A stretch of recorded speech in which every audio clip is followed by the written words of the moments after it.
Hello, welcome back to my channel പ്രിയമുന്ന. ഇന്ന് രാവിലെ ഞാൻ കണ്ട കാഴ്ച ഇതാണ് കേട്ടോ.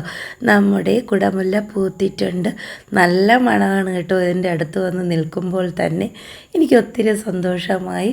ഇങ്ങനെ ഈ ഒരു സീസണിലാണല്ലോ മുല്ല പിടിക്കുന്നത്. അപ്പോൾ എൻ്റെ മുല്ലയും പൂത്തിട്ടുണ്ട്. പിന്നെ ഇതിൻ്റെ അടുത്ത് തന്നെ കുറ്റിമുല്ലയുണ്ട് കേട്ടോ. പിന്നെ എൻ്റെ സൗണ്ട് കുറച്ച് പ്രോബ്ലമാണ്, അതുകൊണ്ടാണ് ഈ ഒരു കരകര ശബ്ദം കേൾക്കുന്നത്. വേറൊന്നും കരുതരുത്. പിന്നെ ഞാൻ ഈ പൂവൊക്കെ പറിച്ചെടുക്കാൻ പോവുകയാണ്. പൂ കണ്ടാൽ പിന്നെ മൊത്തത്തിലൊരു ആക്രാന്തമാണ്. അത് പറിച്ചെടുത്ത് പൂമാല കെട്ടാതെ ഒരു സ്വസ്ഥത കിട്ടൂല. ഇതാണ് കുറ്റിമുല്ല. കുറ്റിമുല്ലയിൽ കുറച്ച് പൂക്കളെ ഉണ്ടായിരുന്നുള്ളൂ, എങ്കിലും അതും കൂടി ഞാൻ പറിച്ചെടുക്കാൻ തീരുമാനിച്ചു. അങ്ങനെ ഞാൻ അതെല്ലാം പറിച്ചെടുത്ത് ഞാൻ വീട്ടിനകത്ത് കൊണ്ടുവന്ന് കേട്ടോ. എന്നിട്ട് ഇത് കണ്ടോ, ഈ പാത്രത്തിലുള്ളതാണ് മുല്ല. ഇവിടെ വെച്ചിരിക്കുന്നത് മുല്ലയല്ല കേട്ടോ. ഒറ്റ കാഴ്ചയിൽ മുല്ലയാണെന്ന് തോന്നുമെങ്കിലും അത് മുല്ലയല്ല, അതിന് മണമില്ല കേട്ടോ. പിന്നെ അതിൻ്റെ വേറൊരു ഡിഫക്റ്റ് എന്ന് വെച്ചാൽ അത് പെട്ടെന്ന് തന്നെ വാടിപ്പോകും. ആ പൂവ് ഞാൻ അടുത്തുള്ള വീടുകളിൽ നിന്നൊക്കെ കളക്ട് ചെയ്യുന്നതാണ്. രാവിലെ പോയി പറിച്ചുകൊണ്ട് വരും. അപ്പോൾ എനിക്ക് അമ്മ ഒരു ചൂട് ചായയൊക്കെ ഇട്ട് തന്നു.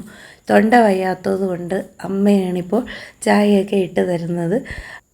സൂചിയും നൂലും ഉപയോഗിച്ച് കോർത്തെടുത്താണ് ഈ പൂക്കൾ ഞാൻ കെട്ടാൻ പോകുന്നത്.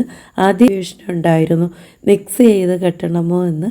പിന്നെ ഞാൻ കരുതി ഒരു സൈഡിൽ മുല്ല ഇങ്ങനെ കെട്ടാം, പിന്നീട് മറുഭാഗത്തോട്ട് ആയിട്ട് നമ്മുടെ മണമില്ലാത്ത ആ പൂവും കെട്ടാം. മുല്ലയ്ക്ക് നല്ല മണമാണ് കേട്ടോ. വീടിനകത്തൊക്കെ ഇത് കൊണ്ടുവന്നപ്പോൾ തന്നെ നല്ലൊരു സ്മെല്ലായിട്ടുണ്ട്. പക്ഷേ നമ്മുടെ മണമില്ലാത്ത പൂവില്ലേ, അത് കെട്ടുമ്പോഴാണ് കൂടുതൽ ഭംഗി കാണാൻ.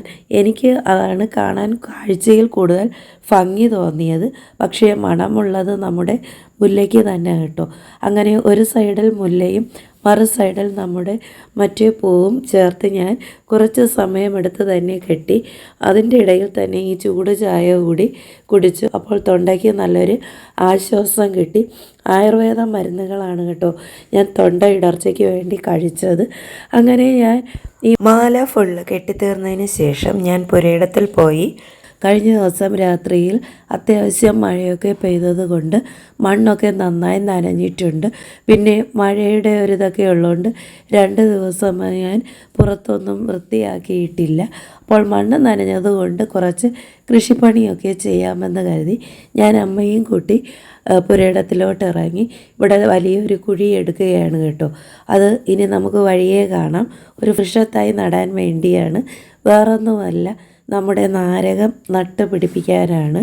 ഒരു നാരകം എൻ്റെ വീട്ടിലുണ്ട് കേട്ടോ. ഇതിവിടെ തനിയെ പിടിച്ച് വന്നതാണ്. പക്ഷേ ഉണക്കായപ്പോൾ ഇതിൻ്റെ സൈഡിലുള്ള കുഞ്ഞു ശാഖകളൊക്കെ കരിഞ്ഞു പോയിരുന്നു. അപ്പോൾ ഫുള്ള് പട്ടുപോയി കാണുമെന്നാണ് കരുതിയിരുന്നത്.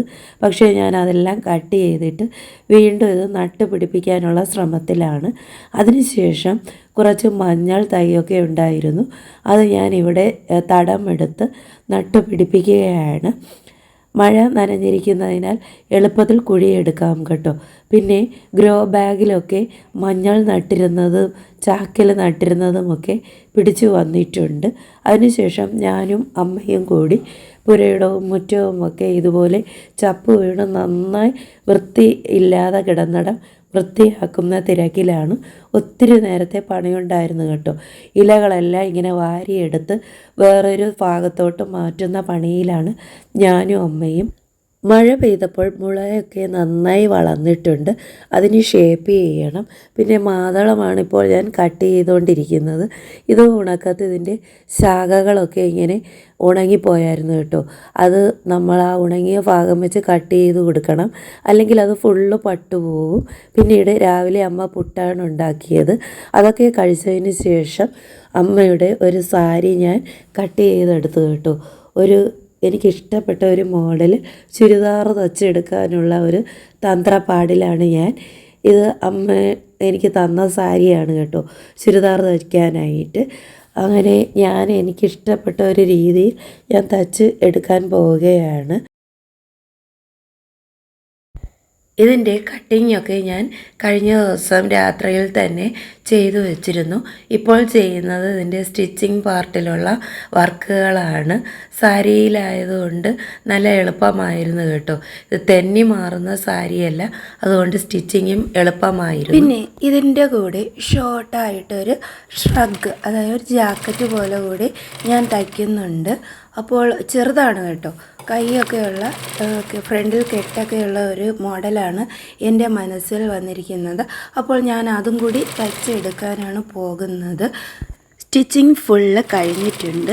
ഇതാണ് ടോപ്പ്, സ്ലീവ്ലെസ് ആണ് കേട്ടോ.